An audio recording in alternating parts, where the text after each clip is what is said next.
استطاع إليه سبيلا ومن كفر فإن الله غني عن العالمين صدق الله العلي العظيم مولاي صل وسلم دائما أبدا على حبيبك خير الخلق كلهم محمد سيد الكونين والثقلين والفريقين من عرب ومن عجم یا ربی صلی وسلم دائما سرمدا علی حبیبک خیر الخلق کلہم۔ معزز و محترم سامعین گرامی قدر، آج کی یہ تقریب بالخصوص حج پر تشریف لے جانے والے حجاج کرام کی تربیت کے عنوان سے معنون ہے، اور اس میں ہم کوشش کریں گے کہ انشاءاللہ اس پورے سفر حج کے جو جملہ مناسک ہیں، جو ترتیب ہے اور جو امور سر انجام دیے جاتے ہیں، اس کے اندر جو احتیاط ہے، ان تمام کو ہم انشاءاللہ آج ڈسکس کریں گے۔ بہت سارے حجاج کرام جو خاص طور پر اس سال سفر حج پر جا رہے ہیں، وہ بھی یہاں تشریف فرما ہیں۔ بند ہے بار والا۔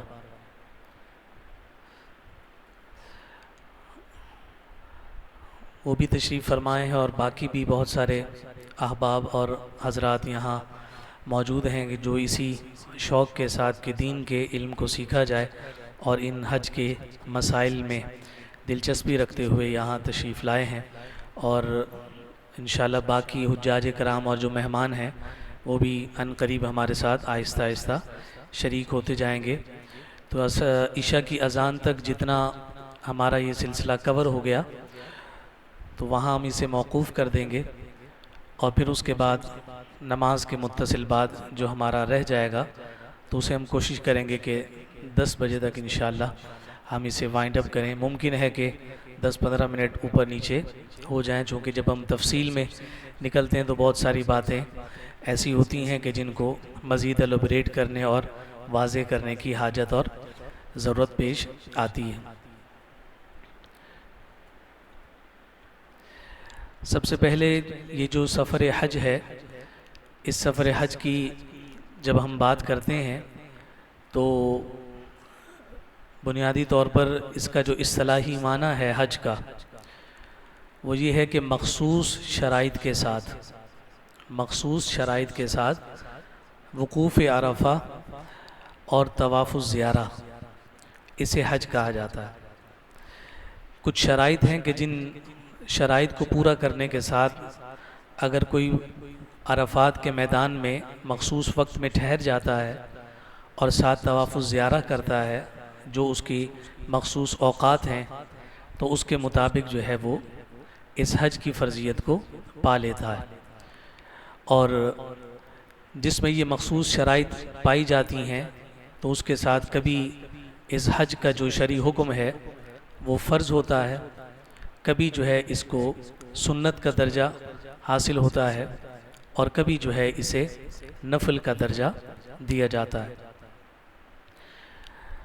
تو جب ہم مخصوص شرائط کی جب بات کرتے ہیں کہ وہ مخصوص شرائط کون سی ہیں کہ جن کے پائے جانے کی وجہ سے کسی شخص پر حج فرض ہو جاتا ہے، تو یہ ٹوٹل جو ہے وہ 6 شرائط ہیں۔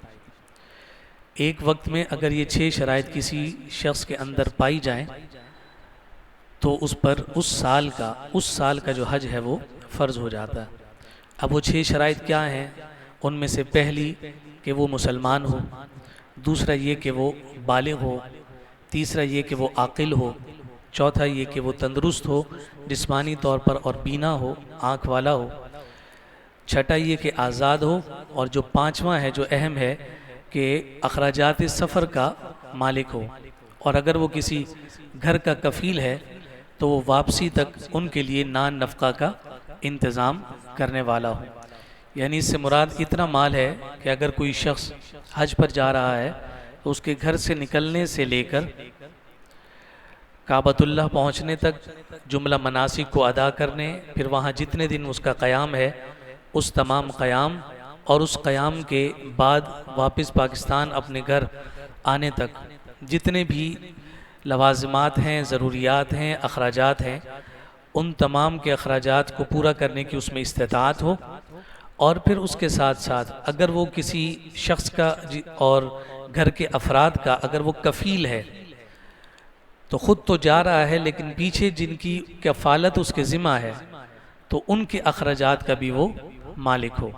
تو اتنا مال اگر اس کے پاس جمع ہو جائے اور ساتھ یہ 5 شرائط بھی اس کے ساتھ پائی جا رہی ہوں تو اس صورت میں کیا ہوگا کہ اس پر اس سال کا جو حج ہے وہ فرض ہو جائے گا. تمام شرائط کے موجود ہونے کی وجہ سے جب حج فرض ہو جائے اور کوئی شرعی عذر نہ ہو تو اس کا اسی سال حج ادا کرنا لازم ہے.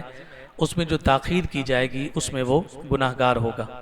جیسے مثال ہم نے پہلے جمعے میں بھی ذکر کی تھی کہ کسی شخص کے پاس یہ شرائط کسی سال میں پوری ہو جاتی ہیں لیکن ہوتا یہ ہے کہ میں ابھی بچوں کی ذرا شادی کر لوں پھر اس کے بعد حج کر لوں گا، کاروبار ذرا مزید اسٹیبل ہو جائے پھر میں حج کر لوں گا، میں نے یہ گھر کا کام ذرا چھیڑ دیا ہے، گھر میرا بن رہا ہے تو یہ ذرا گھر کے اخراجات میرے مکمل ہو جائیں تو پھر حج کر لوں گا. تو یہ جو عذر ہیں یا جو ذہنی اختراعات ہیں اس کا شریعت میں کوئی اصل نہیں ہے. یہ شرائط جو 6 ذکر کی گئیں اگر پائی جائیں تو اسی سال اس پر جو ہے وہ حج کرنا لازم ہو جاتا ہے اور اس کی جو تاخیر ہوگی وہ گناہ کا ذریعہ اور سبب بنے گی. اس لیے حضور علیہ الصلوۃ والسلام کا فرمان ہے کہ فرض حج جلد ادا کرو، کیا معلوم کہ آئندہ زندگی میں کیا پیش آ جائے. تو یہ تو ہم صبح و شام اور رات اور دن اس معاملے کو ہم دیکھ رہے ہوتے ہیں اور کیا دیکھتے ہیں کہ آج ہمارے پاس سب کچھ ہے لیکن کل جو ہے وہ اس سے ہم عاری ہوتے ہیں. تو اس لیے ان چیزوں کا خیال رکھنا اور اس میں جو تاخیر ہے اس سے بچنا ضروری ہے. پھر حج کی فرضیت اور اس کی جو دلیل ہے وہ قرآن مجید فرقان حمید کی آیت سے ہے. یہ ہم پہلے جمعۃ المبارک میں بھی ذکر کر چکے ہیں. یہ آیت نمبر 97 ہے سورہ آل عمران کی، جس میں فرمایا کہ وَلِلَّهِ عَلَى النَّاسِ حِجُّ الْبَيْتِ مَنِ اسْتَطَاعَ إِلَيْهِ سَبِيلًا، کہ اللہ کے لیے لوگوں پر فرض ہے کہ وہ اس کے گھر کا حج کریں. اور کون سے لوگ حج کریں؟ مَنِ اسْتَطَاعَ إِلَيْهِ سَبِيلًا، جو رستے کی قدرت رکھتے ہوں اور رستے کی استطاعت رکھتے ہوں. وہ پیچھے شرط میں ہم نے اس کو ذکر کر دیا. اس آیت سے حج جو ہے اس کی فرضیت جو ہے وہ ثابت ہوتی ہے. وَمَنْ كَفَرَ فَإِنَّ اللَّهَ غَنِيٌّ عَنِ الْعَالَمِينَ، جو اس سے انکار کرے گا، جو اس کا کفر کرے گا یعنی اس سے منع کرے گا، اس سے انحراف کرے گا، اس کو ہلکا جانے گا، تو اللہ رب العزت جو ہے وہ عالمین سے غنی ہے، بے نیاز ہے. اس کو کسی کی حاجت اور محتاجی نہیں ہے، سارے عالم اس کے محتاج ہیں. تو یہ جو وَمَنْ كَفَرَ فَإِنَّ اللَّهَ غَنِيٌّ عَنِ الْعَالَمِينَ یعنی جو اللہ کی ناراضگی کی طرف اشارہ ہے، یہ اس بات پر دلیل ہے کہ یہ عمل جو حج ہے یہ فرض ہے. اگر کوئی شخص اس کا انکار کرے گا تو فقہاء نے فرمایا کہ وہ دار اسلام سے خارج ہو جائے گا، وہ کافر ہوگا اور مرتد ہوگا. یہاں تک کہ اگر وہ اس کو عبادت بھی مانتا ہو، وہ یہ بھی کہتا ہو کہ بہت ثواب ملتا ہے لیکن سب کچھ ہے لیکن یہ فرض نہیں ہے، تو عبادت ماننے کے باوجود اس کی فرضیت کا ماننا ضروری ہے. تو اس کو فرض ماننا بھی لازم اور ضروری ہے. جو حج کی فرضیت کا انکار کرے گا تو گویا کہ وہ قرآن کی نص کا انکار کر رہا ہے اور قرآن کے حکم کا انکار کر رہا ہے، جس کی وجہ سے وہ ایک اعتبار سے سمجھیں گے دار اسلام سے خارج ہو جاتا ہے. حج کے فضائل پر بہت ساری روایات، احادیث ہماری امہات کتب میں جو ہیں وہ موجود ہیں اور اس کی اتنی کثرت ہے کہ تقریباً فقہ کی کتب ہوں یا احادیث کی کتب ہوں، جہاں کہیں بھی حج کا تذکرہ ہے تو وہاں فضیلت کو ضرور بیان کیا ہے. بہت کثرت کے ساتھ احادیث کو بیان کیا گیا کہ جو اس عظیم سفر کی فضیلت پر دلالت کرتے ہیں. ایک دو روایت آپ کی خدمت میں عرض کر دیتا ہوں. جان کائنات امام الانبیاء صلی اللہ علیہ وسلم کا فرمان ہے اور یہ سنن ترمذی میں امام ابو عیسیٰ محمد بن عیسیٰ ترمذی رحمۃ اللہ تعالی علیہ نے روایت کیا. فرمایا کہ حج و عمرہ کا جو سفر ہے وہ گناہوں کو اور محتاجی کو انسان سے ایسا دور کر دیتا ہے کہ جیسے کہ آگ کی جو بھٹی ہوتی ہے وہ لوہے، چاندی اور سونے سے جو ہے وہ میل کو دور کر دیتی ہے. اسی طرح سے ایمان والے سے اس سفر کی برکت سے کیا دور ہو جاتا ہے؟ گناہ دور ہو جاتا ہے اور محتاجی دور ہو جاتی ہے. پھر حضور علیہ السلام نے ارشاد فرمایا کہ حاجی جو ہے وہ اپنے گھر والوں میں سے 400 افراد کی شفاعت کرے گا اور وہ گناہوں سے ایسا نکل جائے گا کہ جیسا اس دن کے ماں کے پیٹ سے پیدا ہوتے ہوئے وہ گناہوں سے پاک تھا، حج کرنے کے بعد بھی اللہ رب العزت اس کو ایسا ہی پاک فرما دیتا ہے۔ پھر جب ہم حج کی بات شروع کرتے ہیں اور حج کے مسائل اور اس کے معاملات کو ڈسکس کرنا شروع کرتے ہیں تو سب سے پہلی بات جو ہمارے ذہنوں میں آتی ہے وہی آتی ہے کہ ہمیں ان چیزوں کا خیال رکھنا ہے کہ جناب جن چیزوں کے ذریعے سے اس حج پر کوئی حرف نہ آ جائے۔ تو انشاءاللہ ہم آگے ڈسکس کریں گے، لیکن جہاں ہم سے کوئی خطا ہوگی، جہاں ہم سے کوئی غلطی ہوگی تو اس کی کمپنسیشن کے لیے کچھ جو ہے وہ جرمانے رکھے گئے کہ تم سے اگر یہ ہو گیا ہے تو اب اس کے بدلے یہ جرمانہ لگ گیا ہے، اس کو پے کر دو تو کمپنسیٹ ہو جائے گا۔ تو یہ جو جنایات ہیں، حج و عمرہ کے جو جنایات ہیں، تو اس کے جو کفارے ہیں وہ یہ 3 طرح کے ہیں۔ سب سے چھوٹا جو کفارہ ہے وہ صدقہ کہلاتا ہے، دوسرا جو ہے وہ دم کہلاتا ہے، اور تیسرا جو ہے وہ بدنہ کہلاتا ہے۔ صدقہ کم ہوتا ہے، سب سے چھوٹا ہوتا ہے، اس سے مراد صدقہ فطر ہے۔ جب صدقہ فطر سے مراد جب ہم لیتے ہیں تو اس کی جو قیمت بنتی ہے وہ 2 کلو آٹا ہے یا 2 کلو گندم ہے۔ تو مارکیٹ جو بھی ریٹ ہوگی، نارمل جو آٹا ہوتا ہے وہ 2 کلو، 2.25 کلو کا جو وزن ہوگا وہ ایک صدقہ فطر بنتا ہے، جو ہم عید الفطر کے موقع پر ادا کرتے ہیں۔ یہ وہی صدقہ ہے، صدقہ فطر۔ جب کوئی چھوٹی موٹی خطا ہو جاتی ہے، غلطی ہو جاتی ہے، جنایت ہو جاتی ہے تو اس پر یہ صدقہ ادا کیا جاتا ہے۔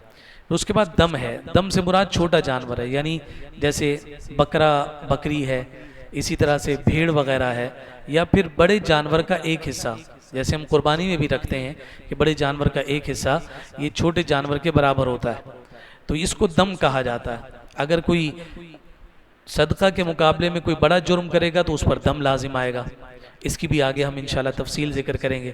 اور اس کے بعد سب سے بڑا ہے بدنہ۔ بدنہ سے مراد بڑا جانور ہے، تو اس کا مطلب ہے کہ کوئی غلطی بھی جو ہے وہ اسی جانور کے مقدار کے برابر کی ہے، تو اسی لیے اس پر بدنہ جو ہے وہ لازم آتا ہے۔ تو یہ 3 طرح کے کفارات ہیں جو اس حج کے سفر میں جو ہے ایک حاجی کے ساتھ لاحق ہوتے ہیں مختلف مقامات پر۔ لیکن جتنے بھی لوگ اس سفر پر جاتے ہیں وہ کرنے حج ہی جا رہے ہوتے ہیں، لیکن یہ 3 قسم کے حج ہیں کہ جو آپ کو اسکرین پر بھی نظر آ رہے ہیں کہ یہ 3 قسم کے حج یہ ہیں کہ ان تینوں میں سے کسی ایک طریقے کو اختیار کیا جا رہا ہوتا ہے۔ تینوں حج ہیں اور تینوں کی اقسام ہیں، ٹھیک ہے، تینوں کی اقسام ہیں، یہ تینوں حج کی اقسام ہیں۔ اور جب ان کو حج کی اقسام ہم کہہ رہے ہوتے ہیں تو پھر جتنے بھی حجاج ہیں ان تینوں میں سے کوئی نہ کوئی ایک حج کر رہے ہوتے ہیں۔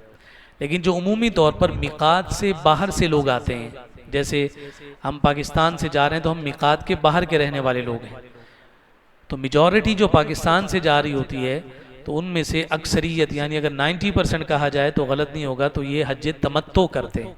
کون سا حج کرتے ہیں؟ حج تمتع۔ باقی حج افراد اور حج قران کہلاتا ہے۔ اگر قران کی بات کرتے ہیں تو اس کی جو سادہ سی تعریف اور ڈیفینیشن ہے وہ یہ ہے کہ جب کوئی حاجی اپنے گھر سے روانہ ہوتا ہے اور وہ جب احرام باندھتا ہے، احرام باندھنے کے بعد پھر وہ اس احرام میں حج اور عمرہ دونوں کی نیت کر لیتا ہے کہ یہ جو میں نے احرام پہنا ہے اسی میں میں عمرہ بھی کروں گا اور اسی احرام کے اندر میں حج بھی کروں گا، تو ایسا جو شخص ہوتا ہے وہ قارن کہلاتا ہے، یعنی حج قران کرنے والا ہے وہ قارن کہلاتا ہے۔ جو قران کرنے والا جو قارن ہے وہ جب گھر سے روانہ ہوتا ہے تو وہ پہلے سے ہی کہ یہ جو احرام پہن لیا یہ اب جا کے اترے گا جب حج بھی ادا ہو جائے گا، اس سے پہلے نہیں اترے گا۔ تو یہ ظاہر سی بات ہے کہ مشکل ہے، یعنی مثال کے طور پر اگر حج ہے 25 یا 26 کو، آپ کو مینا جانا ہے 24 کو، آپ یہاں سے روانہ ہو رہے ہیں 17 کو، تو 17 18 19 20 21 22 23 24 25 26 یعنی 10 دن کے قریب جو ہے وہ آپ جو ہے یہ احرام کی پابندیوں کو برداشت کرتے ہیں۔ بہت سارے ہوتے ہیں کہ جو اس سے بھی پہلے جا رہے ہوں، سفر میں اللہ نہ کرے کوئی معاملہ پیش آ جاتا ہے، تو یہ چونکہ اس میں مشقت زیادہ ہے تو اس کی فضیلت بھی جو ہے وہ زیادہ ہے، جس کو قران کہا جاتا ہے۔ آپ تھک جائیں گے، ریکارڈنگ ہو رہی ہے، ہم آپ کو دے دیں گے، اس کی پراپر ریکارڈنگ ہو رہی ہے، جیسے آپ کو بہتر لگے۔ پھر اس کے بعد جو دوسری قسم ہے، یہ سب سے بڑی فضیلت ہے چونکہ اس میں مشقت زیادہ ہے، دوسرا تمتع ہے۔ تمتع کرنے والا متمتع کہلاتا ہے. حج تمتع ہم اختیار کرتے ہیں. تو ہم جب یہاں سے جا رہے ہوتے ہیں تو اس کا طریقہ کار یہ ہوتا ہے کہ ہم جب احرام پہنتے ہیں، اگرچہ ہمارے خیالات میں حج کا ہی سفر ہے، لیکن جو احرام ہم پہن رہے ہیں وہ احرام ہم حج کی نیت سے نہیں بلکہ ہم عمرے کی نیت سے باندھ رہے ہوتے ہیں. تو وہ احرام باندھ کر ہم یہاں سے جاتے ہیں، وہاں جا کر عمرہ کے تمام ارکان ادا کرتے ہیں.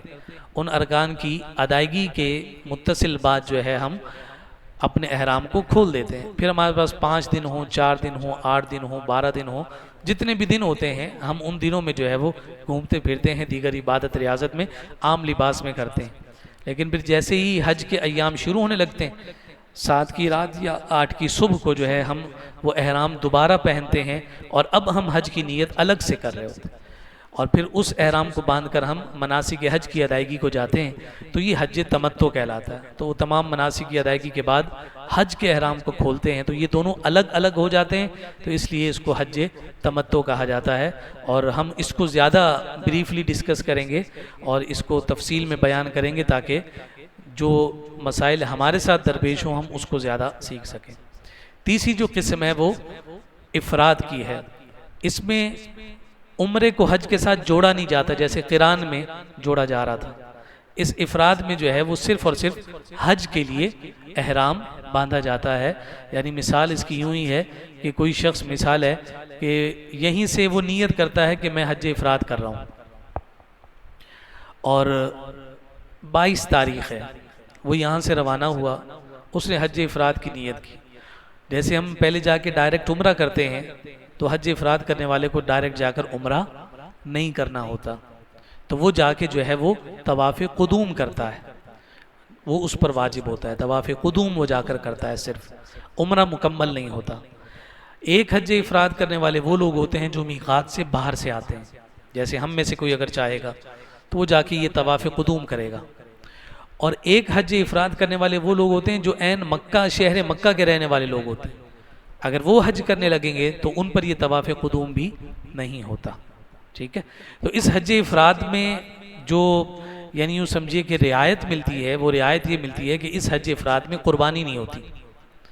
اس حج افراد میں قربانی نہیں ہوتی. اس کی تفصیل ہے وہ ہم پھر کسی موقع پہ ذکر کر دیں گے. ابھی ہم تمتع کے ساتھ اس کو ڈسکس کر رہے ہیں. اب ہم نے پہلے ذکر کیا تھا کہ جناب یہ جو تمتع والے ہیں پہلے جا کے عمرہ کرتے ہیں اور پھر اس کے بعد جو ہے ان کی باری آتی ہے کس چیز کی؟ حج کی. تو پہلے جو انہوں نے عمرہ کرنا ہے تو عمرے کا آسان سا طریقہ ہمارے سامنے ہے. اس کے اندر 2 فرائض ہیں اور 2 واجبات ہیں. کل 4 چیزوں کا نام جو ہے وہ عمرہ ہے. نمبر 1 احرام اور نمبر 2 طواف. یہ عمرہ کے اندر کیا ہے؟ فرض ہے. پھر اس کے بعد 2 چیزیں واجب ہیں جن میں سے ایک سعی اور دوسرا حلق. سعی اور حلق جو ہے یہ عمرہ میں واجب ہیں اور احرام اور جو طواف ہے یہ دونوں کیا ہیں؟ یہ دونوں فرض ہیں. ان 4 کی ادائیگی کے ساتھ ہمارا عمرہ مکمل ہو جاتا ہے. جو ان 4 کے مسائل سیکھ لے تو گویا کہ اس نے گویا کہ عمرہ کے تمام مسائل سیکھ لیے. یہ پھر اس میں تفصیل آتی ہے. اب سب سے پہلی جو چیز تھی وہ تھی احرام. احرام کا طریقہ کیا ہے؟ جو مسنون طریقہ یہ ہے کہ وہ احرام کی چادریں جو 2 بغیر سلی ہوئی 2 چادریں ہیں ان کو پہننے سے پہلے وہ اپنے جسم کو صاف کرے، ناخن کو تراشے، اچھے سے غسل کرے، وضو کرے اور اپنے جسم پر اور احرام کی چادروں پر جو ہے وہ خوشبو لگا لے. پہننے سے پہلے، نیت سے پہلے، اس کے بعد نہیں، پہلے خوشبو لگا لے. مرد کا جو احرام ہے وہ بغیر سلی ہوئی 2 چادریں ہیں جن میں سے ایک کو تہبند کے طور پر ہم استعمال کرتے ہیں اور ایک کو اوپر والا حصہ ڈھانپنے کے لیے استعمال کیا جاتا ہے. یہ مرد کی ہے. اور عورت نے جو لباس پہن رکھا ہے وہی لباس اس کا جو ہے وہ احرام کہلاتا ہے. لیکن اس کو ایک بات کا خیال رکھنا ہے کہ وہ اپنے سر کو جو ہے وہ دوپٹے سے یا رومال سے اس طرح سے ڈھانپ کر اچھے طریقے سے باندھ لے کہ اس کے کان، اس کی گردن اور اس کے جو بال ہیں وہ ننگے نہ ہوں.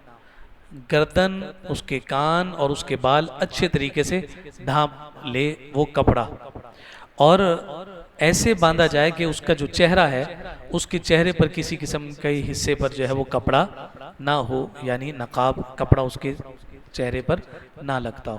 نمبر 1 بات. اچھا، اس میں ایک بات کو خیال رکھنا چاہیے کہ عمومی طور پر ہم جب یہ کہتے ہیں کہ عورت کا چہرہ کھلا ہونا چاہیے تو اس سے مراد یہ ہے کہ عورت کے چہرے پر کوئی کپڑا نہیں لگنا چاہیے.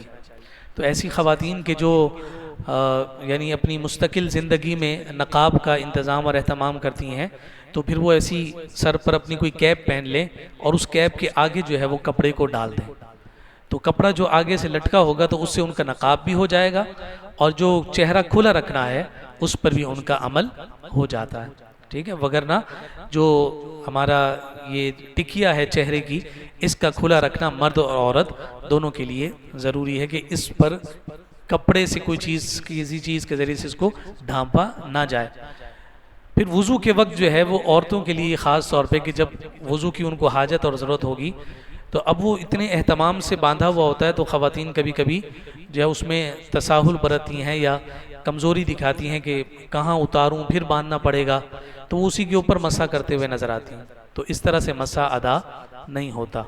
اس کے لیے ضروری ہے کہ آپ اس کپڑے کو کھولیں اور مسح کرنے کے لیے جب اپنے ہاتھ گیلے کریں تو اس کی جو نمی ہے وہ آپ کے بالوں کو محسوس ہونی چاہیے. اس لیے ان باتوں کا اہتمام خاتون جو ہے وہ اپنے احرام میں کر رہی ہوتی ہے کہ وضو کے وقت سر پر مسح کے لیے جو اس نے دوپٹہ لیا ہوا ہے وہ اس دوپٹے کو اتارے گی اور یہ اتارنا اس کے لیے ضروری ہوگا. باقی جو قیودات ہیں احرام کی وہ مرد اور عورت دونوں کے لیے برابر یعنی دونوں کے لیے لازم ہے کہ وہ خوشبو نہیں لگائیں گے. دونوں کے لیے جناب یہ ضروری ہے کہ وہ اپنے جسم کے کسی بال کو نہ اکھیڑیں. دونوں کے لیے ضروری ہے کہ وہ اپنے چہرے پر جو ہے وہ کپڑا نہ ڈالیں. اور دونوں کے لیے یہ ضروری ہے کہ اگر وہ غسل کریں تو اپنے جسم سے جو ہے رگڑ رگڑ کر میل کو نہ اتاریں. یہ ساری قیودات مرد اور عورت دونوں کے لیے پائی جاتی ہیں. یہاں اس بات کا بھی لحاظ رکھا جائے مثال کے طور پر اگر کسی شخص کو ضرورت پیش آتی ہے کہ اس کی چادر جو اس نے احرام کی نیت سے باندھی تھی اس میں کوئی حرج لاحق ہو گیا کوئی ناپاکی لگ گئی یا وہ میلی ہو گئی تو اب جو ہے وہ اس کو دوسری چادر پہن سکتا ہے یا نہیں تو وہ تبدیل کر سکتا ہے. چادر جو خراب ہو گئی اس کو اتار کر وہ دوسری چادر پہن سکتا ہے. اسی طرح سے خواتین ہیں کہ وہ جو لباس انہوں نے پہنا تھا تو اگر اس لباس کو وہ تبدیل کر کے کوئی دوسرا لباس پہننا چاہیں تو وہ بھی اس کو پہن سکتی ہیں. اس میں کوئی حرج اور قباحت نہیں ہے. پھر 2 رکعت نفل آپ سب جانتے ہیں کہ جب احرام باندھنے لگتے ہیں تو احرام کی نیت سے قبل یہ 2 رکعت نفل ادا کیے جاتے ہیں. دیکھیں یہ فرض نہیں ہے یہ واجب نہیں ہے. اس کا زیادہ سے زیادہ جو درجہ ہے یہ مستحب کا ہے. یہ جو رکعتیں ہیں نماز ادا کی جاتی ہے نفل اس کا جو درجہ ہے وہ ہے مستحب کا. اگر کسی کی چھوٹ بھی جائیں تو کوئی حرج نہیں ہے. عمرے پر حج پر کسی قسم کا کوئی بوجھ نہیں ہے. تو اس کا اچھا طریقہ اور آسان طریقہ یہ ہوتا ہے کہ آپ جب گھر سے نکلنے لگے ہیں تو یہ 2 رکعت آپ گھر میں ہی تسلی کے ساتھ ادا کر لیں. اچھا ان رکعتوں کو ادا کرنے کے ساتھ آپ کی احرام کی پابندیاں شروع نہیں ہوتی. یہ بھی بالکل کلیئر رہنا چاہیے. کسی کے ذہن میں یہ نہ ہو کہ جیسے ہی میں نماز پوری کروں گا تو گویا کہ میرا احرام شروع ہو گیا تو ایسا نہیں. تو یہ نفل آپ گھر پہ تسلی کے ساتھ ادا کر لیں. پھر اس کے بعد آپ ایئرپورٹ پہنچیں گے. عمومی طور پر ہم 2.5-3 گھنٹے پہلے پہنچتے ہیں لیکن حج کے لیے ہمیں 5 گھنٹے 6 گھنٹے پہلے بھی جانا ہوتا ہے رش کی وجہ سے ازدحام کی وجہ سے باقی ڈاکیومنٹیشن وغیرہ کی وجہ سے. آپ ڈاکیومنٹیشن امیگریشن باقی معاملات سے اچھے طریقے سے فارغ ہو جائیں. فارغ ہونے کے بعد آپ ویٹنگ لاؤنج میں چلے گئے تب بھی آپ جو ہے وہ نہیں کریں گے نیت. آپ تب بھی نیت نہ کریں. آپ جہاز میں چلے گئے آپ تب بھی نیت نہ کریں. جہاز میں آپ گھنٹہ 1.5 گھنٹہ سو گئے آپ نیت نہیں کریں گے. پھر جناب آپ کو اناؤنسمنٹ سنائی دے گی کہ ہم 25 منٹ کے بعد یا آدھے گھنٹے کے بعد میقات کی حد میں داخل ہونے والے ہیں. یہ گویا کہ اناؤنسمنٹ الرٹ کرنے کے لیے ہوتی ہے کہ جو عمرہ کی نیت سے میقات سے اندر داخل ہو رہے ہیں وہ نیت کر لیں. تو اس موقع پر جو ہے وہ آپ اس نیت کو سر انجام دیں. اب جب نیت کا موقع آیا تو اب ایک بابا جی تھے اور ساتھ ان کی اماں جی تھیں. دونوں بیچارے بوڑھے تھے. تو بابا جی نے گھر سے نکلتے ہوئے ان کو کتاب پکڑا دی تھی جس میں عمرے کی نیت عربی میں لکھی ہوئی تھی. تو اماں جی جو ہے وہ تھوڑی سی بھلکڑ تھیں تو وہ کتاب گھر پر ہی بھول کر آ گئی. اب جب نیت کا وقت آیا تو بزرگوں نے کہا کہ جی نکالو کتاب نیت کرو. تو انہوں نے کہا کہ میں تو گھر پر بھول آ گئی. اب وہ دونوں بابا بابی جو ہے وہ جھگڑنے بیٹھ گئے. اب ہمارا عمرہ کیسے ہوگا, ہماری جب نیت نہیں ہوگی تو کیا ہوگا؟ تو اس قسم کی کسی بھی قسم کا ایڈونچر کرنے کی حاجت اور ضرورت نہیں ہے. یہ جو نیت ہے، نیت دل کے ارادے کا نام ہے. تو جو عربی عبارت زبان پر ادا کی جاتی ہے، اس کا بھی اگر بہت درجہ آپ دے دیں گے تو استحباب ہے، اس سے زیادہ کچھ نہیں. تو اب جب نیت کا موقع آئے گا تو جو طریقہ کار ہوگا وہ طریقہ کار یہ ہے کہ آپ نے کیا کرنا ہے، عربی کی اگر عبارت آپ کے پاس موجود ہے تو اس کو پڑھ لیں. اللہم انی ارید العمرۃ فیسرھا لی وتقبلھا منی. اور بھی آپ کو دیگر دعائیں بھی مل جاتی ہیں، کوئی بھی دعا آپ اس نیت کے ساتھ اس کو پڑھ لیتے ہیں، یہ مستحب کے حکم. جو کام نیت کے وقت اہم ہے، وہ اہم کام یہ ہے کہ آپ نے ایک دفعہ بلند آواز میں تلبیہ پڑھنا ہے. لبیک اللہم لبیک لبیک لا شریک لک لبیک ان الحمد والنعمت لک والملک لا شریک لک. ایک دفعہ بلند آواز میں کہ آپ کے کانوں تک آواز آئے. تو اس تلبیہ کو ایک دفعہ جب آپ بلند آواز میں اس نیت سے کہ میں جناب احرام کی پابندیوں میں داخل ہو رہا ہوں، تو اس کے ذریعے سے آپ کی نیت ہو جاتی ہے. یہ عربی میں پڑھیں نہ پڑھیں، اردو میں نیت کریں نہ کریں، لیکن یہ شرط ہے کہ آپ ایک اونچی آواز میں تلبیہ کہیں گے. 3 دفعہ اس کو پڑھنا مستحب ہے. آپ اپنے سر سے جو ہے وہ کپڑا اتار لیں گے، چادریں آپ سمیٹ لیں گے، اور اب تمام پابندیاں جو احرام کی ہیں وہ ساری کی ساری آپ پر لاگو ہو جائیں گی. تو یہ تھوڑا سا ڈسٹنس دے کر اتنے اسپیس کے بعد آپ کو یہ نیت اس لیے کروائی گئی کہ پیچھے جو آپ کے 5-6 گھنٹے ہوں تو آپ اس کو سکون اور اطمینان کے ساتھ ایئرپورٹ پر اور جہاز کا بھی آدھا سفر آپ سکون سے گزار سکیں. اور ان پابندیوں کے بعد ظاہر سی بات ہے کہ اس کی ایک ہیبت ہوتی ہے، ان پابندیوں کا ایک روب ہوتا ہے، تو وہ روب کا جو وقت ہے وہ کم سے کم ہمارے ساتھ جڑا رہے. اور پھر جب آپ احرام کی پابندیوں میں داخل ہو گئے تو احرام کی حالت میں سب سے جو افضل اور بہترین ذکر ہے وہ یہ تلبیہ ہی ہے. لبیک اللہم لبیک لبیک لا شریک لک لبیک ان الحمد والنعمت لک والملک لا شریک لک. یہ تلبیہ پڑھیں، کثرت کے ساتھ درود و سلام پڑھیں، حضور پر درود شریف بھیجیں، اور کثرت کے ساتھ استغفار کریں، اور دیگر دعائیں آپ کرتے رہیں گے. آپ مکہ پہنچتے ہیں، مکہ پہنچنے کے بعد اپنے ہوٹل میں اپنا سب سامان وغیرہ رکھنے کے بعد اب آپ دوسرے فرض کی جانب جاتے ہیں کہ جو طواف ہے. آپ مسجد حرام میں داخل ہوتے ہیں، پہلی نظر کعبۃ اللہ پر جو پڑتی ہے، ہمارے بزرگوں نے فرمایا کہ اس پہلی نظر پر جو دعا مانگی جاتی ہے وہ دعا قبول ہوتی ہے. لیکن دلچسپ بات یہ ہے کہ آپ اور میں جو ہے یہاں سے دعاؤں کی پوری گٹھڑی تیار کر کے جاتے ہیں، یہ بھی مانگوں گا، یہ بھی مانگوں گا، یہ بھی مانگوں گا. لیکن جیسے ہی پہلی نظر پڑتی ہے ساری دعائیں انسان بھول جاتا ہے، سب بھول جاتا ہے کہ کیا مانگنا تھا کیا نہیں، زبان پر لفظ ہی جاری نہیں ہوتا. تو ہمارے ایک بزرگ نے بڑا خوبصورت جملہ کہا تھا کہ چونکہ یہ مقبولیت کا مقام ہے تو رب چاہتا ہے کہ اس موقع پہ میں بندے کو بن مانگے عطا کروں، اس کو زبان پر جاری کرنے کی حاجت ہی نہ پڑے.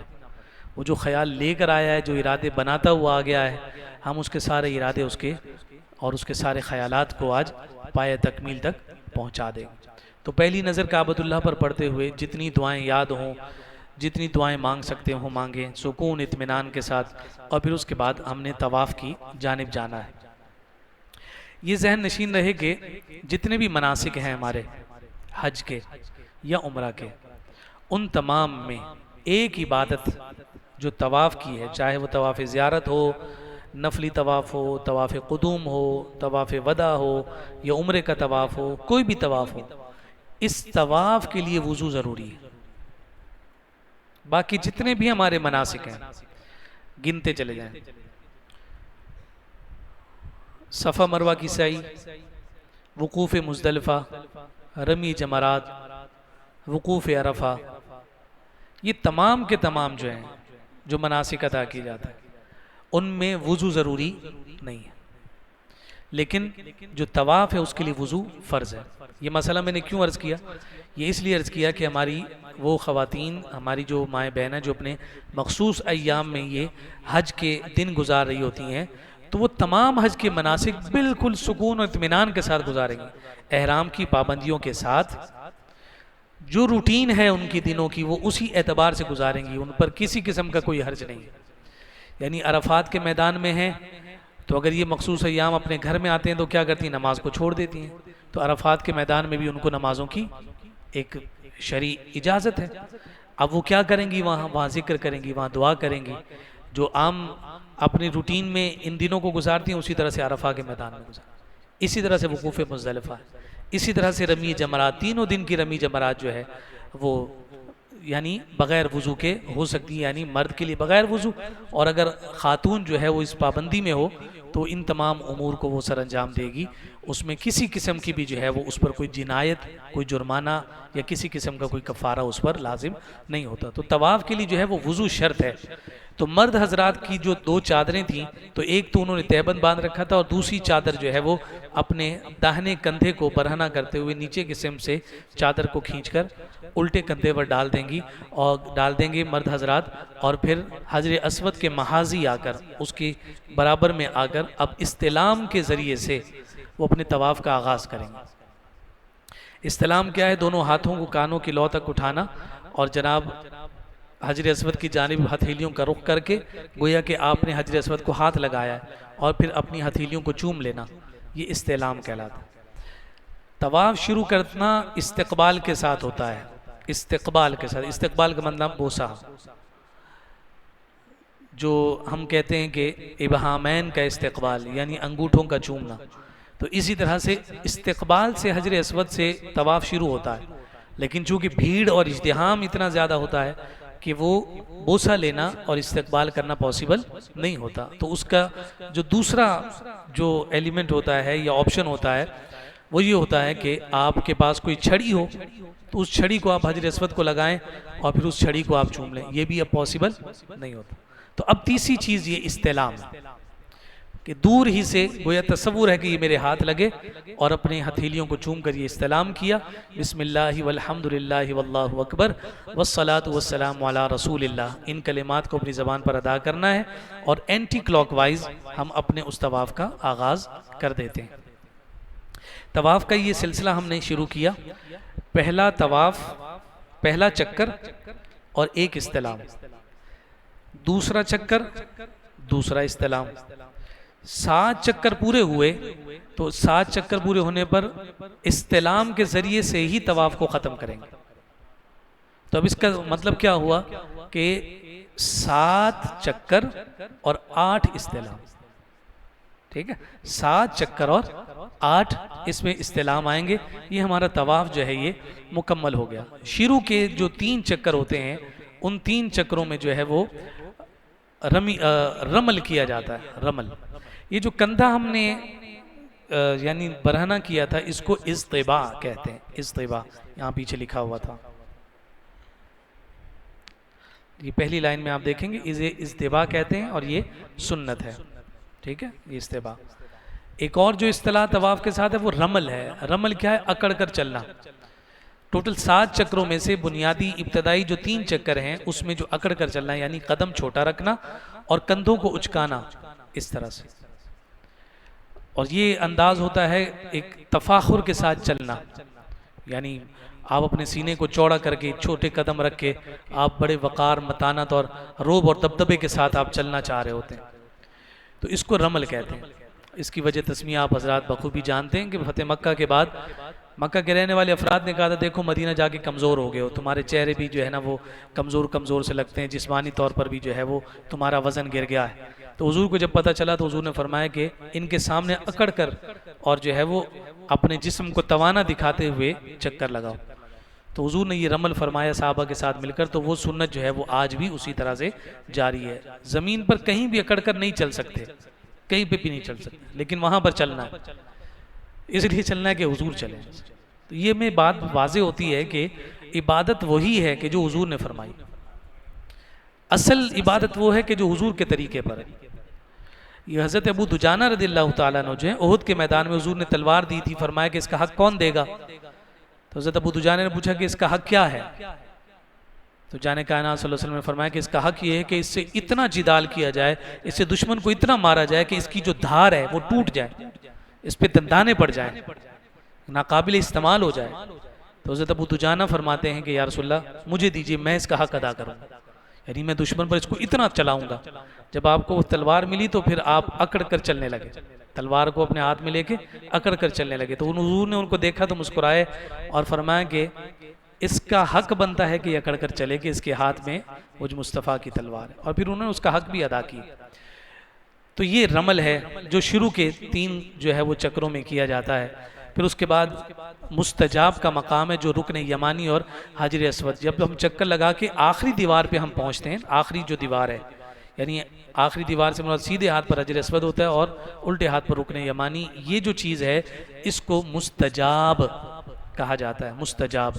اور رکن یمانی سے پیچھے والی جو دیوار ہے اس کو مستجار کہا جاتا ہے، رے کے ساتھ، یہ مستجاب ہے، اور یہ والی جو دیوار ہے یہ مستجار کہلاتی ہے۔ تو مستجاب کے بارے میں فرمایا کہ اس جگہ پر 70,000 فرشتے ایک ہی کام کے لیے موجود ہوتے ہیں۔ ان کا کام کیا ہوتا ہے؟ جو مستجاب پر فرشتے ہیں، اس دیوار کے معاذی جو فرشتے موجود ہیں، ان کا کام کیا ہے؟ تو فرمایا کہ ان کا صرف یہ کام ہے کہ یہاں سے گزرتے ہوئے طواف کرنے والا جو دعا کرے اس پر تم لوگوں نے آمین کہنی ہے، بس۔ تو ان فرشتوں کا ایک ہی کام ہے، اس پر آمین کہنا۔ تو فرشتے کسی کی دعا پر آمین کہیں تو کیسے قبول نہ ہو؟ تو اس لیے اس مقام کو مستجاب کہا جاتا ہے۔ اور جو مستجار، جس دیوار کو کہا جاتا ہے مستجار، مستجار جو ہے وہ یعنی پناہ لینے کو کہتے ہیں۔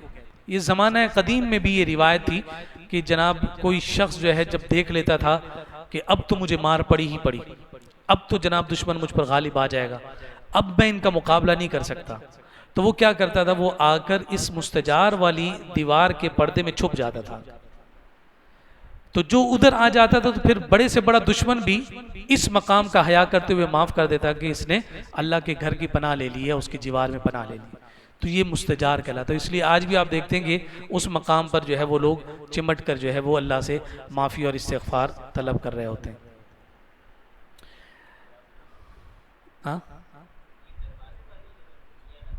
دوسری اس کی اپوزٹ سائڈ، جی حتیم سے بھی دوسری سائڈ، اپوزٹ دیوار کی جو اپوزٹ سائڈ، مستجاب کی اپوزٹ حتیم ہے، اور جو باب کی اپوزٹ ہے وہ مستجار والی۔ تو یہ آپ نے ادا کیا۔ پھر اس کے بعد آپ کے یہ چکر 7 جو تھے وہ جب مکمل ہوئے، اس کے بعد یہ 2 رکعت طواف کے ساتھ جو اتصال رکھتی ہیں ان کا ادا کرنا یہ واجب ہے۔ ان رکعتوں کی ادائیگی جو ہے یہ واجب ہے۔ اب طواف آپ نے مکمل کیا، جو استباح آپ نے کیا ہوا تھا وہ آپ نے ٹھیک کر لیا، اور آپ نے دونوں کندھوں کو چادر سے لپیٹ لیا، اور اب آپ نے طواف کے بعد کی یہ 2 رکعت ادا کرنے۔ مقام ابراہیم کے قریب ادا کرنا افضل ہے، اگر وہاں پر رش ہو تو آپ کہیں بھی دور حرم میں، مسجد حرام میں، جہاں جگہ ملے سہولت ہو وہاں پر ان 2 رکعت کو ادا کر سکتے ہیں۔ اگر زوال کا وقت ہوگا تو آپ انتظار کریں گے، زوال کا وقت ختم ہو جائے، پھر ان کو ادا کرنے کے بعد آپ صفا مروہ کی سعی کے دوران جائیں۔ لیکن اس میں ایک بات یہ ہے، مثال کے طور پر ابھی بہت سارے لوگوں کو مختلف عارضے ہوتے ہیں، کسی کو شوگر کا مسئلہ ہے، یورین کا مسئلہ پیش آتا ہے کہ بڑا مشکل ہو جاتا ہے کہ ایک تو ابھی تک اس نے جتنی دیر طواف کیا، یعنی گھنٹہ سوا گھنٹہ تو طواف میں اس کو لگ گیا، اور اب ہوٹل سے بیچارہ چل کر آیا تھا، رستے میں اس نے پانی بھی پیا ہوگا، تو اب وہ کیفیت یہ ہوگی کہ اس کو اب یورین پاس کرنا ہے، اور اب زوال کا وقت ہے، تو یہ تو بڑی پریشانی بن جائے گی، اگر میں اور رکتا ہوں تو کہیں جو ہے نا وہ بے ادبی نہ ہو جائے۔ تو اب اس صورت میں کہ اگر وہ وقت زیادہ ہو، یعنی آدھا گھنٹہ، 35 منٹ، 40 منٹ، 1 گھنٹہ، کہ یار مجھے اتنا انتظار کرنا پڑے گا پھر میں صفا و مروہ کی طرف جاؤں، تو اسے یہ رخصت ہے کہ ان رکعات کو ابھی ترک کر دے، چھوڑ دے، جا کے صفا مروہ کی صحیح کر لے، اور پھر اس کے بعد جب اس کو موقع لگے تو یہ آ کر پڑھ لے۔ اگرچہ یہ خلاف سنت ہے لیکن اس کی اجازت ہے، عذر کے ساتھ، عادت نہ بنائی جائے، عذر کے ساتھ، ورنہ انتظار کرے، اور وہاں انتظار نہیں کریں گے تو پھر کہاں انتظار کریں گے؟ یعنی سامنے کعبۃ اللہ ہے تو وہاں نہیں انتظار کریں گے تو کب انتظار کریں؟ صرف اپنی تھکاوٹ کی وجہ سے، یا جناب اپنی آسانی کی وجہ سے کہ یار جلدی میں فری ہو جاؤں، اس وجہ سے اس عمل کو اختیار نہ کریں، اس خلاف سنت عمل کو۔ پھر اس کے بعد ہم صفا مروہ کی طرف جاتے ہیں۔ صفا کی پہاڑی پر اتنا اونچا چڑھ جائیں کہ آپ کو سامنے کعبۃ اللہ نظر آنے لگے۔ گزشتہ سال تو جتنے بھی درمیان میں بیریئر سے انہوں نے ہٹا دیے تھے، تو جیسے ہی ہم صفا پر پہنچتے تو سامنے کعبۃ اللہ نظر آتا تھا۔ اب اس سال کی اب تک کی کوئی خبر نہیں ہے کہ آیا انہوں نے ابھی بھی وہ ہٹائے ہوئے ہیں یا کوئی کنسٹرکشن کی وجہ سے انہوں نے کوئی بیریئر لگا رکھا ہو، اس کی ابھی ہمیں کوئی اطلاع نہیں ہے۔ تو اتنا صفحہ پر اوپر چڑھ جایا جائے کہ اب گمان ہو کہ میری نظر اگر پڑتی تو کعبۃ اللہ پر پڑتی، اور اگر پڑھ رہی ہو تو سبحان اللہ۔ تو وہاں پر کھڑے ہو کر اس سعی کا آغاز کریں گے، نیت کریں گے اور اس سعی کا آغاز کر دیں گے، شروع کر دیں گے۔ ڈھلان سے اتریں گے اور چلتے چلے جائیں گے۔ پھر درمیان میں ایک ایریا آئے گا جس کو مسعی کہتے ہیں، یعنی پہلی گرین لائٹ اور پھر اس کے بعد دوسری گرین لائٹ۔ پہلی گرین لائٹ پر آپ دوڑنے لگ جائیں گے، دوسری گرین لائٹ پر آپ رک جائیں گے اور پھر آگے سلسلہ آپ پورا کریں گے۔ اب یہ جو مسعی ہے اس میں دوڑنا صرف مرد کے لیے، عورت کے لیے نہیں، خواتین بھی وہاں دوڑنے لگ جاتی ہیں۔ تو دوڑنے کی وہاں پر خواتین کو اجازت نہیں ہے، صرف مرد حضرات۔ وہ جس اپنی وقار کے ساتھ، وجاہت کے ساتھ چلتی ہوئی آ رہی تھیں، اسی وجاہت کے ساتھ وہ اس کو کراس کریں گی۔ صرف مرد جو ہے وہ تیز تیز قدم اٹھاتے ہوئے اس ایریا کو گزارے گا۔ یہ مسعی ہے، اور یہ مسعی اصلاً یہ ڈھلان تھی، وہ ڈھلان تھی یعنی اتر کے چڑھنا۔ تو سیدہ ہاجرہ جو دوڑی تھیں تو اب تو بالکل فلیٹ ہو گیا ہے، تو اس وقت یہ تھا کہ اب وہ اتر رہی ہیں تو نہ چاہتے ہوئے دوڑ رہی ہیں، اور جب آگے وہ چڑھنے لگیں تو وہ پیچھے کا جو پریشر تھا اس کو آگے چڑھایا۔ تو یہ ایک گھاٹی نما تھی اور ڈھلان کے ساتھ تھا، تو اس لیے اس کو مسعی کہا جاتا ہے، دوڑنے کی جگہ کہا جاتا ہے۔ تو یہ صفا مروہ کی سعی میں یعنی پورا راؤنڈ چکر کاٹ کے ایک چکر نہیں ہوتا، بلکہ صفا سے شروع کریں گے، مروہ پر ایک، پھر مروہ سے صفا 2 3 4 5 اور مروہ پر جا کر جو ہے وہ سعی مکمل ہو جائے گی۔ اب اس صفا مروہ کے حوالے سے میں نے عرض کر دیا کہ بھائی جملہ مناسک کے اندر وضو جو فرض تھا وہ صرف اور صرف طواف میں تھا۔ افضل، بہترین، مستحب، سنت یہی ہے کہ صفا مروہ کے درمیان، سعی کے درمیان بھی ہم باوضو ہوں، لیکن اگر اس موقع پر وضو نہ بھی ہو تو کوئی حرج نہیں، صفا مروہ کی سعی ہو جاتی ہے۔ اور یہ جو حصہ ہے یہ مسجد حرام سے خارج کا حصہ ہے، یہ داخل مسجد نہیں ہے۔ صفا مروہ جو ہے اب یہ تو اتنا اتصال ہو گیا نا، بالکل بلڈنگ ایک ہی بلڈنگ لگتی ہے، لیکن اصلاً جو ہے یہ خارج مسجد ہے، یہ داخل مسجد نہیں ہے، یہ باہر کا حصہ ہے صفا مروہ۔ اور اگر ابھی بھی اگر آپ جو ہے وہ ڈرون کوئی ویژول آپ دیکھتے ہیں تو آپ کو صفا مروہ کی جو بلڈنگ ہے وہ بالکل الگ نظر آتی ہے، باہر نکلی ہوئی نظر آتی ہے۔ تو یہ سعی کرتے ہوئے آپ جب مروہ پر پہنچ کر 7 چکر پورے ہوں گے تو آپ اسی مروہ کے گیٹ سے باہر کی طرف مسجد حرام کے صحن کی طرف چلے جاتے ہیں۔ تو اب 3 چیزیں ہو گئی، اور چوتھا جو واجب ہے وہ رہ گیا، اور وہ ہے حلق یا پھر قصر۔ حلق سے مراد پورے سر کے بالوں کا اتارنا ہے، اور قصر سے مراد کیا ہے؟ قصر سے مراد یہ ہے کہ سر کے چوتھائی حصے بالوں کو ایک پورے کے برابر کاٹنا۔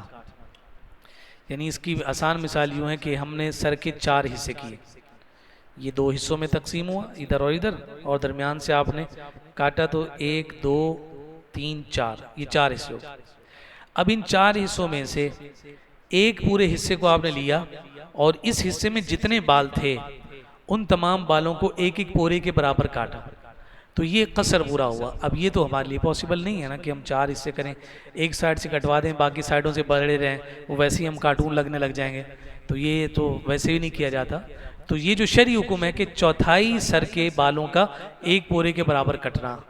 اب ان چوتھائی میں چاہے ادھر والے آ جائیں، چاہے ادھر والے آ جائیں، چاہے ادھر والے آ جائیں، چاہے ادھر والے آ جائیں، لیکن اتنا ایک پورے کے برابر کٹنا ضروری ہے۔ جو ہم ٹرم کرواتے ہیں یہاں چھوٹا چھوٹا وہ نہیں، ایک پورے کے برابر کٹنا چاہیے۔ تو اس کا آسان طریقہ یہی ہوتا ہے کہ آپ جب کسی نائی کے پاس جائیں تو اس کو کہیں اچھے سے کینچی لگاؤ، اور وہ اپنی زوم میں، اپنی دانش میں اس نے جب اچھے سے کینچی لگا دی تو آپ اسے کہیں ایک دفعہ اور لگا، تو آپ کے سر پر وہ ایک دفعہ دوبارہ سے اسی طرح سے کینچی کو پھیرے گا، تو اس میں یہ ہے کہ تسلی ہو جائے گی کہ ہاں بال ایک پورے سے زیادہ کٹ گئے ہیں۔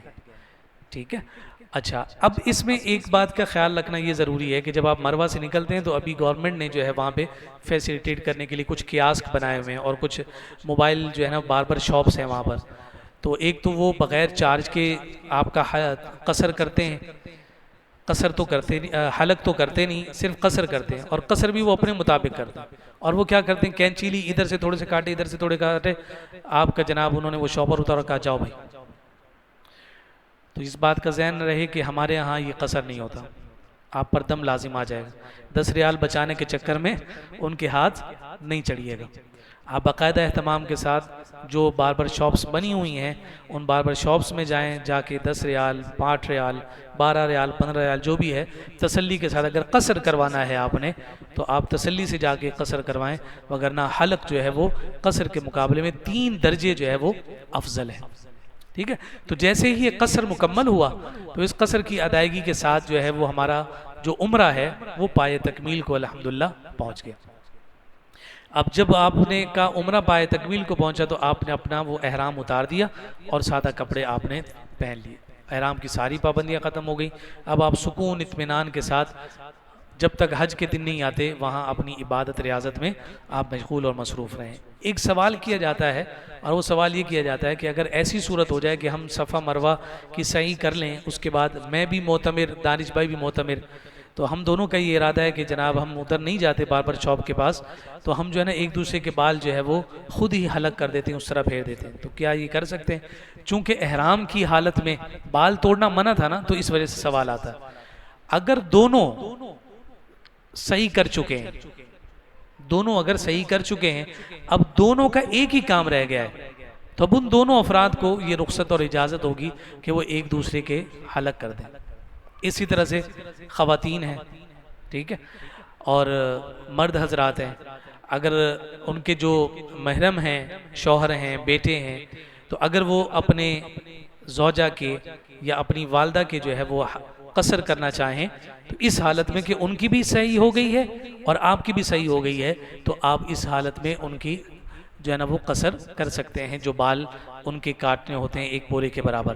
تو اس کا جو طریقہ ہے وہ یہی ہے کہ خاتون کے جو بال ہیں وہ پشت کی جانب بالکل سیدھے کر دیے جائیں، اور پھر نیچے جو نوک ہوگی اس نوک کو پکڑ کے اس انگلی پر ایک دفعہ لپیٹ دیا جائے، اور لپیٹنے کے بعد جو بال اس انگلی کے لپیٹنے میں آ جائیں وہاں سے کینچی کو پھیر دیا جائے، تو اس کے ذریعے سے کیا ہوگا، وہ قصر ہو گیا.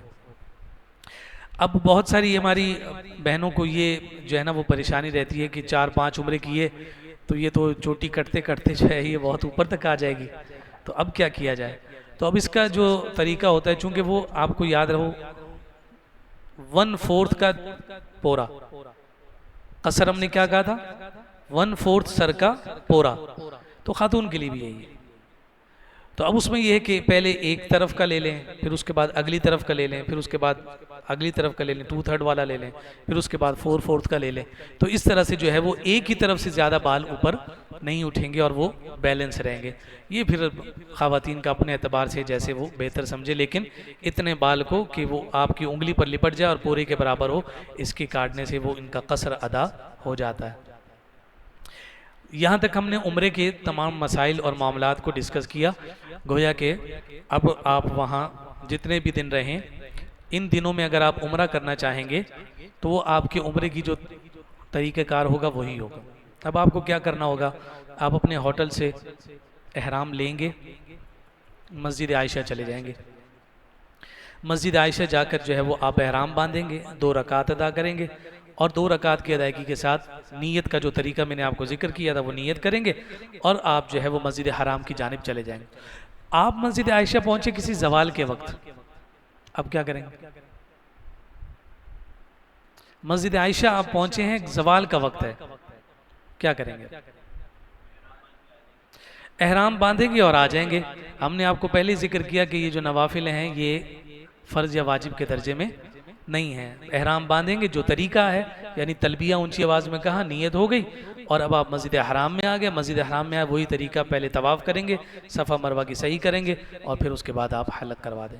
اس میں ایک اور بات کا خیال رکھنا ہے، یعنی مثال کے طور پر آپ نے عمرے میں قصر کروایا، قصر کروانے کے بعد آپ کے سر پر بال تو ہیں لیکن پورے سے کم ہیں، بال ہیں لیکن پورے سے کم ہیں. تو اب حکم یہ ہے کہ جب بال پورے سے کم ہو جائیں سر پر تو پھر اس موقع پر صرف اس طرح ہی آپشن باقی بچتا ہے، قصر ختم. ہاں اتنے بڑے بال تھے کہ آپ نے ایک دفعہ کٹوا لیے لیکن ابھی بھی پورے سے بڑے ہیں، ایک اور عمرہ کر لیا پھر بھی پورے سے بڑے ہیں، پھر قصر کرواتے رہیں. لیکن جب وہ بال ختم ہوتے ہوتے پورے سے کم ہو جائیں گے تو وہ جو قصر کا آپشن ہوگا وہ ختم ہو جائے گا، صرف پھر حلق رہ جائے گا، اس طرح کا پھرنا ہوگا. آپ نے پہلی دفعہ میں ہی اس طرح پھرا دیا، اگلے ہی دن آپ عمرہ کرنے چلے گئے، آپ کے سر پر تو بال ہی نہیں ہے، اب کیا کریں؟ تو یہ سوال ہوتا ہے جب بال ہی نہیں ہے تو پھر قصر پھر اب حلق کا کیا حکم ہوگا؟ خالی اس طرح پھیریں گے، لیکن حلق ہوگا جو خالی اس طرح پھیریں گے کچھ نہ کچھ بھورا جو ہے وہ آپ کے سر سے اترے گا، ایک دن کے اندر کچھ نہ کچھ جو تو جڑیں جو ہے وہ نکلی ہی نکلی ہوں گی، تو وہ پھیرنا جو ہے حلق کروانا جو ہے ضروری ہوگا، وہ ویسا ہی واجب کا واجب رہتا ہے۔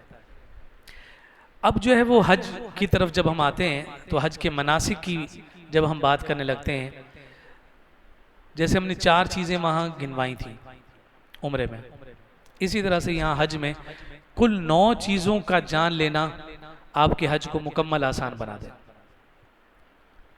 اس میں سے 3 فرض ہیں اور 6 واجب ہیں، ان کو صحیح طریقے سے ادا کر لیجئے حج مکمل۔ آپ کو کسی جگہ پر یہ جو واجبات ہیں اس کی تعداد آپ کو 28 بھی ملے گی، ان واجبات کی تعداد آپ کو 70 بھی ملے گی، 100 سے زیادہ بھی حج کے واجبات آپ کو کتابوں میں لکھے ہوئے ملیں گے۔ تو پریشان ہونے کی قطعاً حاجت اور ضرورت نہیں ہے کہ بھائی کہیں مولوی صاحب نے غلط تو نہیں بتا دیا کہ انہوں نے تو 6 واجبات پہ ہی ہمیں ٹرخا دیا، ہم تو یہ واجبات ادھر پڑھ پڑھ کے تھک گئے، یہ تو پورے ہی ہونے کا نام نہیں لے رہے۔ تو یہ جو 6 ہیں، آپ جتنے بھی واجبات پڑھیں گے مختلف کتابوں میں، وہ سارے کے سارے واجبات انہی 6 کے اندر فال کریں گے، اسی کے امبریلا میں ہوں گے، اسی کے ذیل میں ہوں گے اور اسی کے ضمن میں ہوں گے۔ تو ان 6 کو یاد رکھنا ضروری ہے۔ پھر اسی کے اندر بہت سارے واجبات گھومتے پھرتے رہے ہوں گے، یعنی ان کی ایک کی ادائیگی کے اندر بہت سارے واجبات ہوں گے، تو ان کو آپ ادا کرتے رہیں گے اور وہ اس کی تعداد جو ہے وہ بڑھتی چلی جائے گی۔ تو حج کے جو ہیں وہ 3 فرائض ہیں اور 6 جو ہے اس کے واجبات ہیں۔ 3 فرائض کیا ہیں؟ نمبر 1 احرام، نمبر 2 وقوف عرفہ اور نمبر 3 طواف زیارت، یہ 3 فرض ہیں۔ اگر تھوڑا سا یاد ہو تو ابھی ہم نے تعریف میں کہا تھا کہ مخصوص شرائط کے ساتھ عرفات میں ٹھہرنا اور طواف زیارت کرنے کا نام حج ہے، یہی کہا تھا نا۔ تو اب یہاں دیکھیں یہ تینوں چیزیں آ گئیں۔ عرفات میں ٹھہرنا یہ فرض تھا، وہاں تعریف میں داخل ہو گیا۔ طواف زیارت کا نام آپ نے حج کی اصطلاح میں یعنی اس کی ڈیفینیشن میں کہا تھا، یہاں دیکھیں یہ فرض میں آ گیا، اور احرام تو فرض ہے ہی ہے، جیسے عمرے کے لیے ویسے ہی حج کے لیے۔ تو احرام، وقوف عرفہ اور طواف زیارت، یہ جو چیزیں ہیں یہ اصلاً حج ہے، یہ فرض ہے۔ ان کی ادائیگی کے ساتھ حج کی جو فرضیت ہے وہ مکمل ہو جاتی ہے۔ باقی اس کے واجبات ہیں، جب ان کے بنیادی 6 واجبات کی ہم بات کرتے ہیں تو پھر ان میں سب سے پہلا جو ہے وہ وقوف مزدلفہ ہے، رمی، نحر، حلق، طواف زیارت کے بعد کی سعی اور طواف وداع۔ اب اس میں یہ جو 6 آپ کے سامنے آئے ہیں، ان 6 میں اگر آپ غور کریں گے تو 5 ایسے ہیں کہ جو تقریباً 10 ذی الحجہ کو، یعنی جو عام دنوں عام دنیا والوں کے لیے عید الاضحیٰ ہوتا ہے، 5 جو ہیں تقریباً اس ایک دن میں ادا ہوتے ہیں۔ یعنی وقوف مزدلفہ جو ہے، وقوف مزدلفہ اس کا جو بنیادی وقت ہے وہ کیا ہے؟ 10 ذی الحجہ کی فجر سے لے کر طلوع آفتاب تک۔ اس کا مطلب ہے کہ 10 تو لگ گئی، تبھی تو آپ ٹھہرے ہیں وقوف مزدلفہ میں۔ پہنچے آپ رات کو ہیں، اس کی تفصیل ہم آگے ذکر کریں گے۔ پہنچے تو آپ رات کو ہیں، وہاں پہ آپ سوئے، آرام سے مزے کیے، اطمینان سے کھایا پیا، نمازیں پڑھیں، ذکر اذکار کیا، لیکن وقوف مزدلفہ ادا نہیں ہوا پوری رات۔ وہ وقوف مزدلفہ تب ادا ہوگا جب 10 کی فجر ہوگی، اس وقت میں، یعنی 10 ذی الحجہ کی جو فجر ہے اس کو مزدلفہ میں ادا کرنا اور اس وقت میں وہاں موجود ہونا واجب ہے۔ تو وقوف مزدلفہ بھی گویا کہ 10 ذی الحجہ کو ہو گیا۔ پھر اس کے بعد رمی، یہ بھی 10 ذی الحجہ کو، پھر قربانی، یہ بھی 10 ذی الحجہ کو، پھر حلق، یہ بھی 10 ذی الحجہ کو، اور طواف زیارت اگرچہ اس کا ٹائم 12 ذی الحجہ کی غروب آفتاب تک ہوتا ہے، لیکن عام طور پر حجاج جو ہیں ظہر کے بعد، عصر کے بعد یا مغرب کے بعد جا کر یہ طواف زیارت بھی کر لیتے ہیں۔ تو گویا کہ یہ جو واجبات ہیں ان 6 میں سے 5 واجبات پہلے دن ایک ہی دن میں ادا ہو جاتے ہیں۔ جی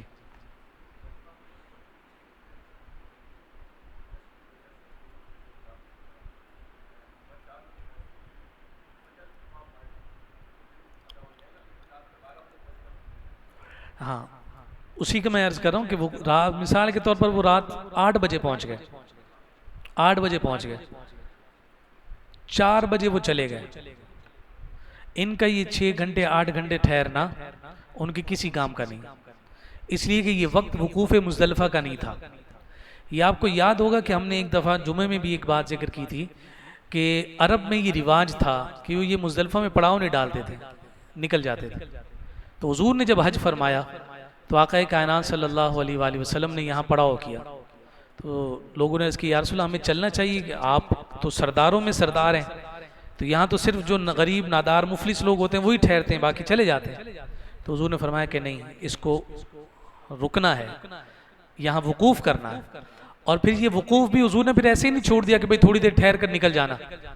تم رات بھر یہاں رہو، صبح تک تمہیں رہنا پڑے گا تاکہ سب کی برابری ہو جائے، سب کا مساوات ہو جائے.